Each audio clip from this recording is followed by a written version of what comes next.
How's it going, ladies and gentlemen of YouTube? My name is Prodigy, and welcome to another video on the channel. Today, guys, I want to cover the Kingdom Hearts 2 Final Mix Ultimania, the main Nomura interview for that. They did release a separate book for some reason for the Final Mix for Kingdom Hearts 2, though for Kingdom Hearts 3, they failed to do so with Remind. I'm sure Nomura probably wants to hold on to all the information he can, and probably doesn't want people like me analyzing every little tidbit he says in the Remind interviews, so that we don't get hints towards anything that might be too crazy in the next phase for Kingdom Hearts. But the Final Mix main Nomura interview and the Final Mix scenario mysteries are all going to be just one video, well, two separate videos, but one for each, because they are pretty short. We have about 8 questions here today, so we only have 2 more videos to go, including this one for the Kingdom Hearts 2 Ultimania, and then we'll slowly be moving on to days. I'm sorry it's been about a week and some change since I last covered the Kingdom Hearts 2 Ultimania. I wanted to take a break and upload some other videos right quick. We also have Dark Road stuff coming soon as well, but I thought that before we get into the Dark Road stuff, Dark Road episode 2 is supposed to be coming out at some point this month. They're probably going to announce the release date randomly. I was like, you know what, might as well go ahead and finish this. But without further ado,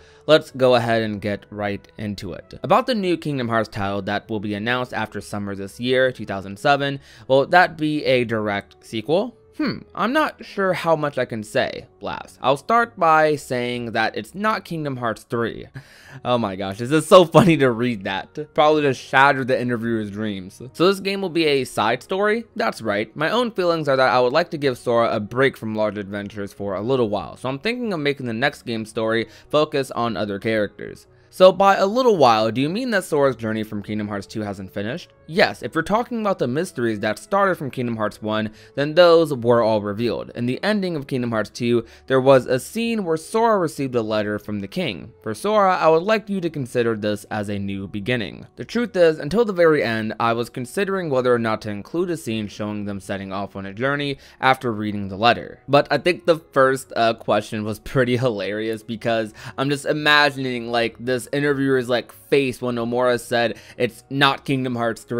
My hopes and dreams will probably be shattered if he said that. But I mean, I don't know. I'd probably be like, okay, well, at least we're getting like another Kingdom Hearts game, because that's how it is like nowadays, sorta. I mean, we got Kingdom Hearts 3, the big like shadow that was looming over every Kingdom Hearts game in Kingdom Hearts 3. The Dark Seeker saga is over, moving on to the next saga, and while a lot of us are anticipating Kingdom Hearts 4, at this point, I'm just excited to get any progression possible into the next story arc. That's one of the reasons I'm excited for Melody of Memories despite it being a rhythm game. One of the reasons I'm constantly anticipating Dark Road story updates and Union Cross story updates, even though it's a mobile game, because the story is so good, the characters are so good, and I need to find out what happened to Sora. I need to find out what exactly is going on with Charlitzia, Marluxia, the Union leaders, how that all, you know, ends up. I'm super interested in Luxu and the Four Towers and Master of Masters. There's so many things that's going on that, like, Kingdom Hearts 4 is of course going to be the big game where a lot of reveals are going to happen, probably the biggest reveals, but Nomura definitely knows when to put some of the reveals in his side games. He never pulls punches with the side games, I feel like. Games like Birth by Sleep, Dream Drop Distance had some pretty major reveals,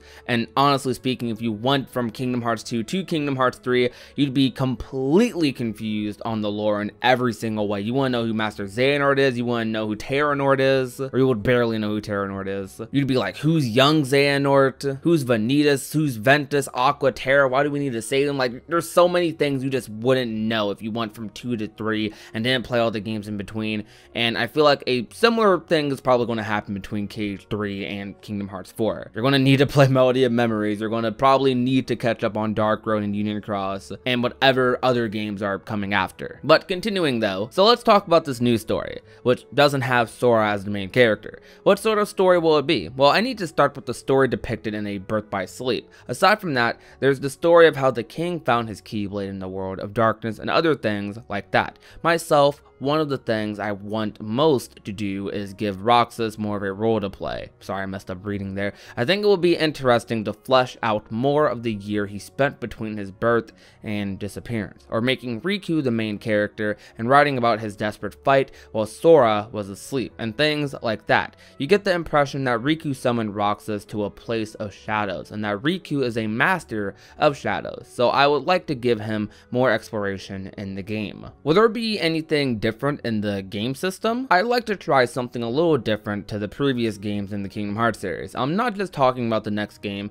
more about the next project, so I can't say that it will just be one game. For the Kingdom Hearts series being made with our company and Disney, both companies have things in mind that we would like to make reality, so there's always at least two things we want to do. He definitely tried a lot of different things with these Kingdom Hearts games and incorporated a lot of them in Kingdom Hearts 3, so I feel like they were worthy attempts, experiments, whatever word you want to use. I feel like Nomura just gave a very PR answer to, okay, we are wanting different things, conflict, etc. It's interesting how this interview is talking a lot more about other games than it is Kingdom Hearts 2, but that's to be expected in the final mix version of Kingdom Hearts 2's Ultimania. I'm sure after Kingdom Hearts 2, people played that masterpiece of a game and were probably like, all right, what's next? When can we get another game, you know, as good as this? What platform does it look like the next game will be released on? Probably a handheld platform. Right now we're working on titles for the PSP,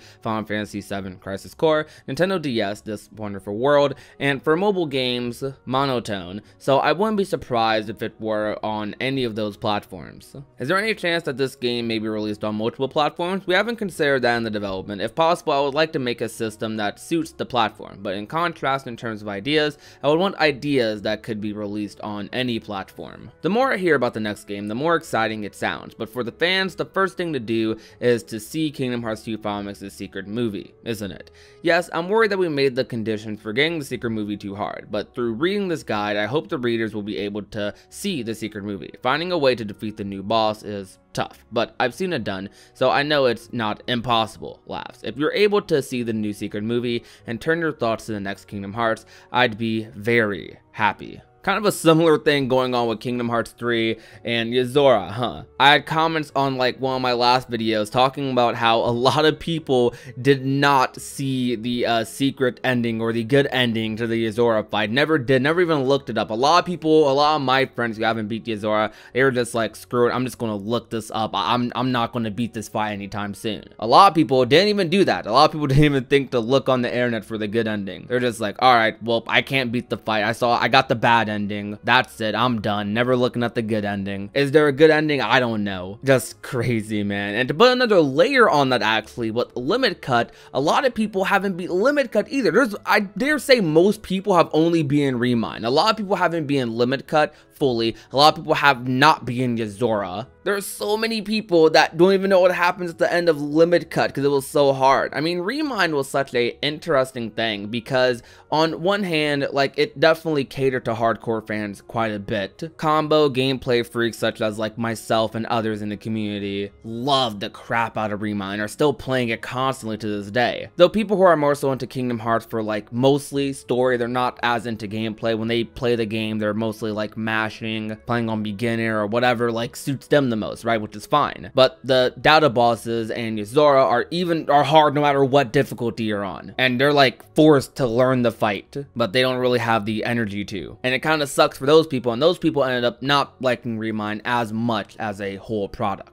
Difficulty is such a weird thing, man, for Kingdom Hearts, and I feel like it deserves its own video on its own, but I don't know how I would tackle something like that, because I feel like there's no real right answer, because people look for just so many different things in video games, so I don't think I can really be the voice of reason for a topic like that. But that's going to be it for the main Nomura interview though, guys. They talked a lot more about future Kingdom Hearts games than they did Kingdom Hearts 2 here, which is to be expected, to be honest. I'm surprised they didn't talk at all about the Data battles in the main Nomura interview, though maybe that's saved for the scenario mysteries? I don't know, we'll see next video. I haven't read it either myself. Tell me what you think about this video in the comments section down below. if you enjoyed, leave a like, share the video with a friend or a family member, and last but not least, if you have not already and want to become a part of the union, all you have to do is hit that red little subscribe button down below. My name is Prodigy, and I will talk to you guys soon. Peace out, guys.